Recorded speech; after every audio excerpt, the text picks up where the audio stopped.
রাধে রাধে, জয় গোবিন্দ। 2022 সালের 5 নভেম্বর হইতে আমাদের ভাগবত সঙ্গের শুভ সূচনা হয়।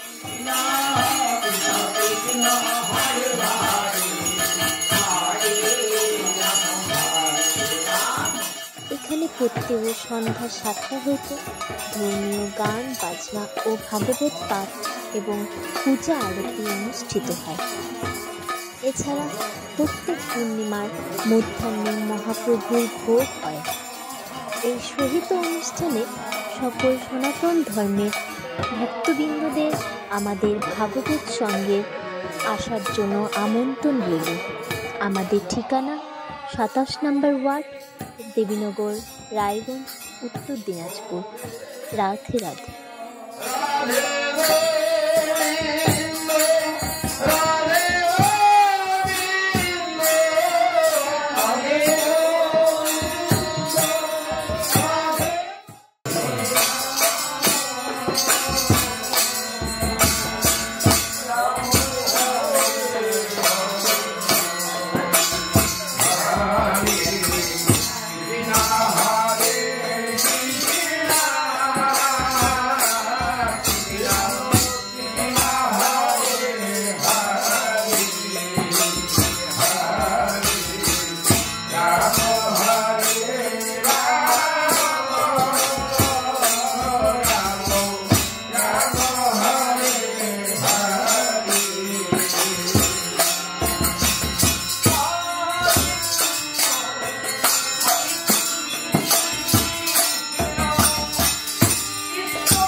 রামানন্দ সার্বভৌম সবার অগ্রতে হরিদাসের গুণ প্রভু লাগিলা কহিতে। রামানন্দ স্বরূপ দামোদর প্রত্যেকের সম্মুখে মহাপ্রভু হরিদাসের গুণগান করতে লাগলেন। হরিদাসের গুণ কহিতে হইলা পঞ্চমুখ, কহিতে কহিতে প্রভুর বারে মহাসুখ। অর্থাৎ সেই মহাপ্রভু হরিদাসের যে গুণগান করলেন, তিনি প্রত্যেক দিন 3 লক্ষ নাম করতেন। আজকে হরিদাস জগৎ থেকে বিদায় নিয়ে চলে গেল, তাতে কি হবে? সকল জীব তার নাম গুণগান করবেন। হরিদাসের গুণে সবার বিস্মিত হলো মন, সর্বভক্ত বন্দে হরিদাসের চরণ হরি বল। মহাপ্রভু যখন হরিদাসের গুণগান মহিমা করতে লাগলেন, সমস্ত ভক্তরা হরিদাসের চরণ ধুলি মস্তকে নিলেন। হরিদাসের নিজাগ্রতে প্রভুরে বসাইলা, নিজ নেত্র 2 ভিঙ্গ মুখপদ্ম দিলা। এইবার হরিদাস দেহ রাখবেন। দেহ রাখার পূর্বে সেই হরিদাস মহাপ্রভুকে বলছে, প্রভু এইবার তুমি আমার সামনে এসো এবং তোমার চরণ দুখানি আমার বক্ষে দাও। হরিবল। হরিদাস নিজাগ্রতে প্রভুরে বসাইলা, নিজ নেত্র তুই ভিঙ্গ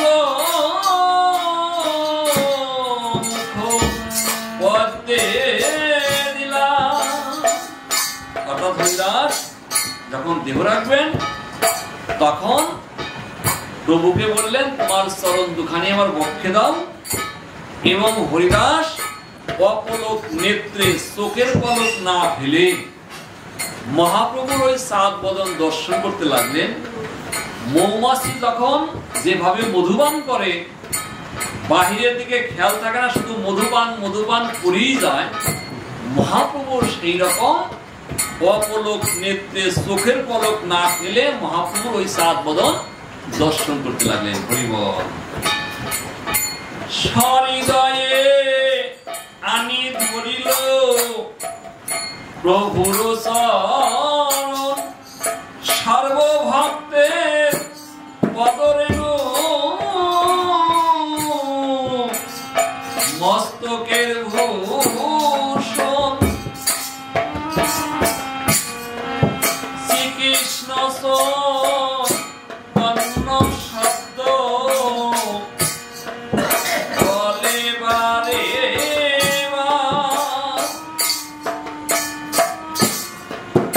প্রভুর মুখ মাধুরী প্রিয়ে নিত্যে জলাধার।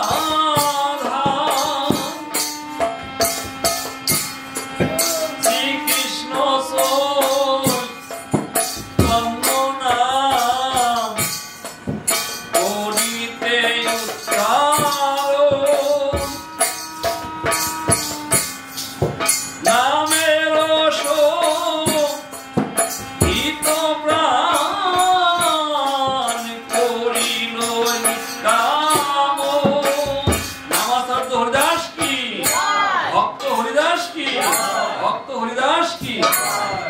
অর্থাৎ সেই নামাচার্য হরিদাস মহাপ্রভুকে বললেন, প্রভু তোমার চরণ দুখানি আমার বক্ষে দাও। মহাপ্রভু চরণ দুখানি হরিদাসের বক্ষে রাখলেন এবং হরিদাস মহাপ্রভুর সাত বদন দর্শন করলেন এবং মুখে শ্রীকৃষ্ণ চৈতন্য বলতে বলতে দেহ রাখলেন। হরিবল। মহাযোগেশ্বর পায় সৎসন্দে মরণ, বিশ্বে নির্যান লীলা সবার হইল স্মরণ। অর্থাৎ এই হরিদাসের নির্যান লীলা আর মহাভারতের যে বিশ্বে নির্যান লীলা একই লীলা। কিরকম লীলা কথা? অর্থাৎ সেই বিশ্বের যে পিতার নাম, সেই পিতার নাম ছিল শান্তনু রাজা। সেই শান্তনু রাজার স্ত্রীর নাম ছিল কি? গঙ্গা। গঙ্গা যখন শান্তনু রাজাকে বিবাহ করেন, একে অপরের চুক্তিবদ্ধ হয়। কি চুক্তিবদ্ধ হয়?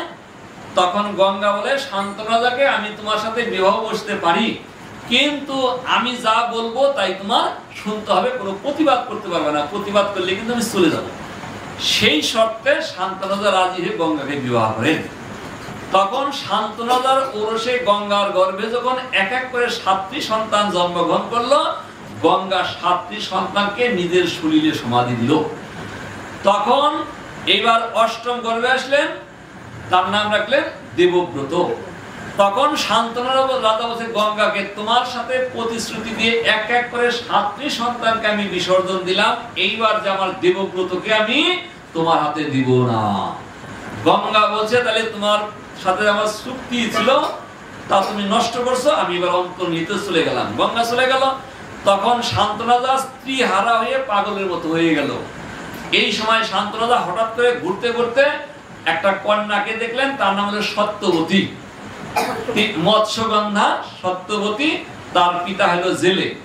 যাই হোক, সেই শান্তনু রাজা সত্যবতীকে তার পরিচয় জিজ্ঞাসা করলেন, তার বাবার নাম জানতে চাইলেন, জানতে পারলেন মৎস্যগন্ধা।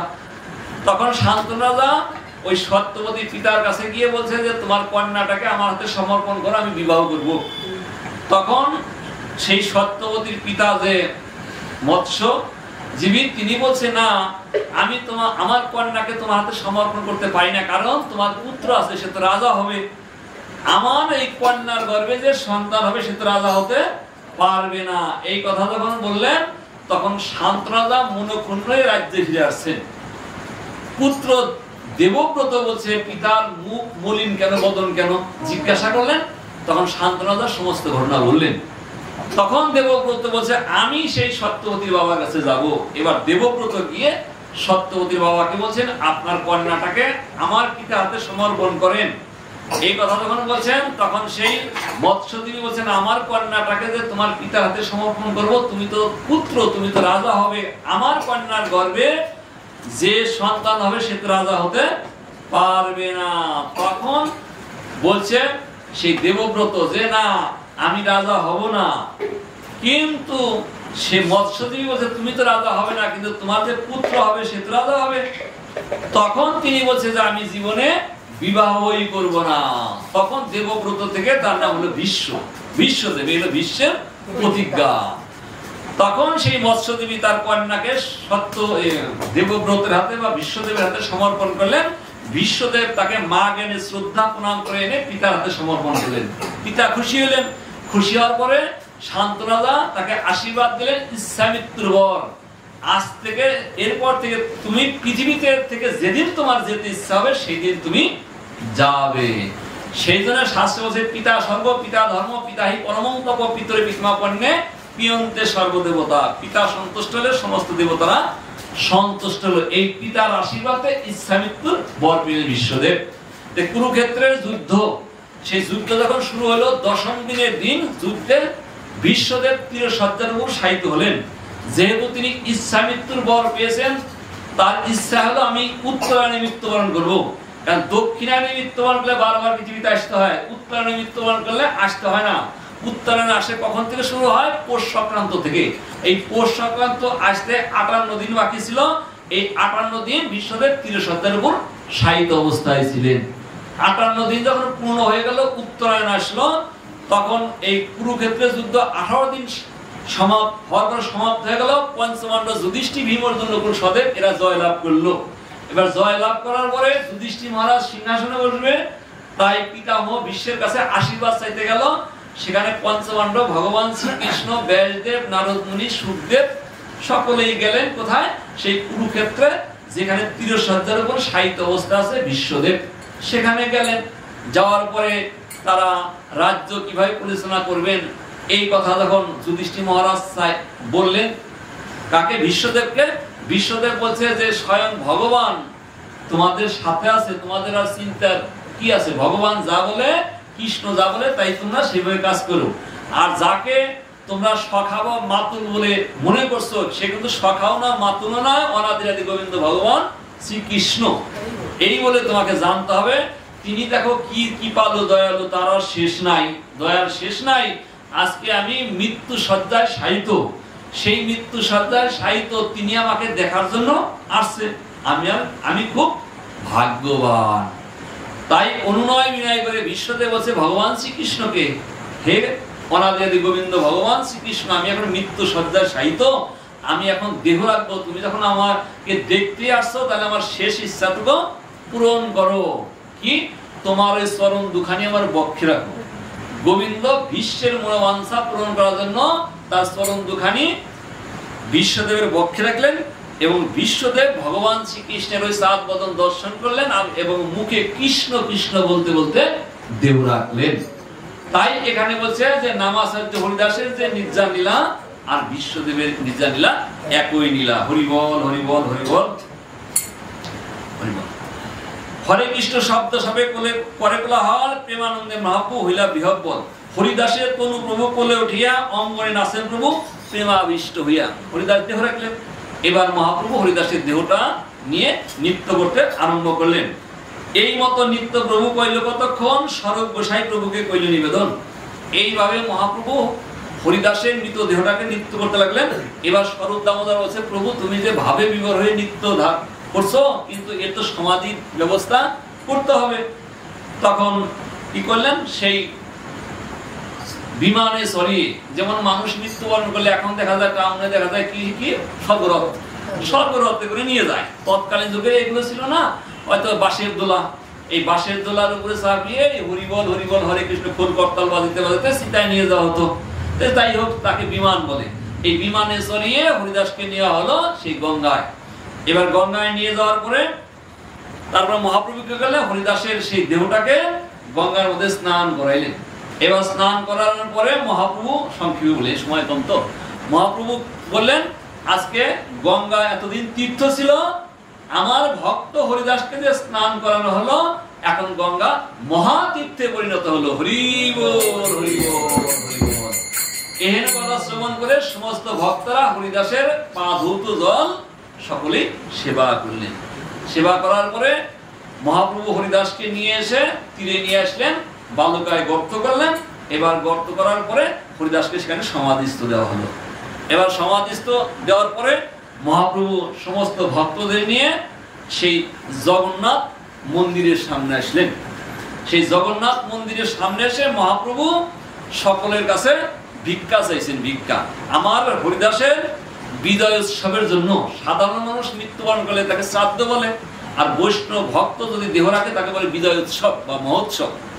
তাই মহাপ্রভু বলছে, আমার হরিদাসের বিজয় উৎসবের জন্য, মহোৎসবের জন্য তোমরা যে যাপন আমাকে দান করো। সমস্ত ভক্তরা অর্থ সম্পদ, টাকা পয়সা, চাল ডাল সবকিছু দিতে লাগলেন। এবার দিতে লাগলেন। 4 জন ভক্ত বলছে, আমরা থাকতে মহাপ্রভু যদি এইরকম ভিক্ষা গ্রহণ করে তাহলে কেমন দেখা যায়। 4 জন ভক্ত, স্বরূপ দামোদর, রায়মানন্দ, আরো 2 জন, তারা বললেন যে প্রভু আপনি বসুন, আমরা ভিক্ষা করি। তখন সেই জগন্নাথের সামনে পশারীদের কাছ থেকে ভিক্ষা করলেন। 4টে বোঝা হয়ে গেল। 4 বোঝা সবকিছু আনার পরে এইবার সকল ভক্তদের সেবা দিবে। এবার সেবা দিয়ে সমস্ত ভক্তরা বসে গেল। সমস্ত ভক্তরা বসে যাওয়ার পরে মহাপ্রভু এবার পরিবেশন করতে শুরু করলেন। আর মহাপ্রভুর যে হাত, এক হাতে 5 জনের খাবার উঠে। এবার মহাপ্রভু দিতে লাগলেন। ভক্তরা মনে মনে ভাবলেন, মহাপ্রভু, আমরা থাকতে যদি মহাপ্রভু পরিবেশন করে এটা কেমন দেখা যায়। প্রভু তুমি বসো, আমরাই পরিবেশন করি।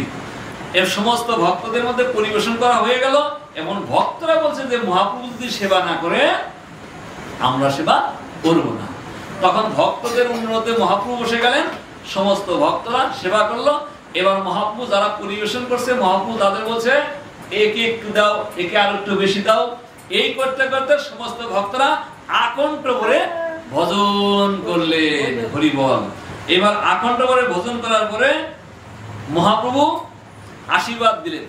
কি আশীর্বাদ দিলেন?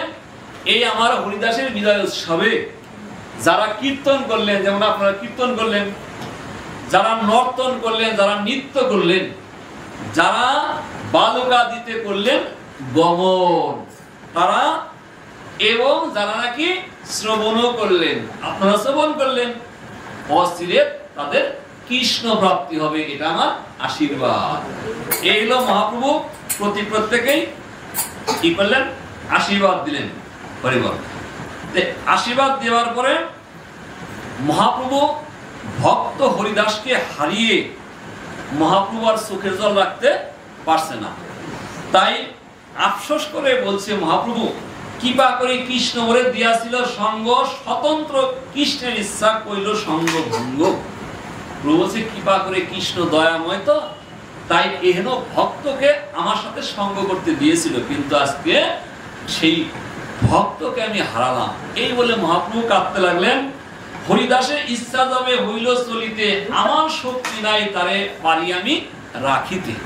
এইভাবে মহাপ্রভু আফসোস করতে লাগলেন যে হরিদাসের যাওয়ার সময় হয়ে গেল, আমার ক্ষমতা নাই, তাকে আমি আটকে রাখবো। হরিবল।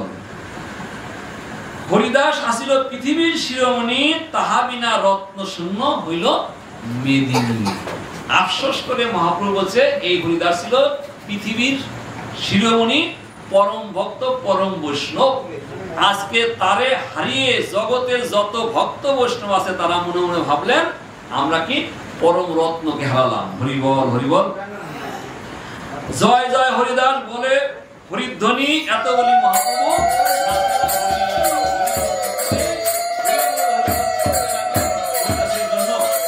সবে গায় জয় হরিদাস, নামের মহিমা এই করিল প্রকাশ।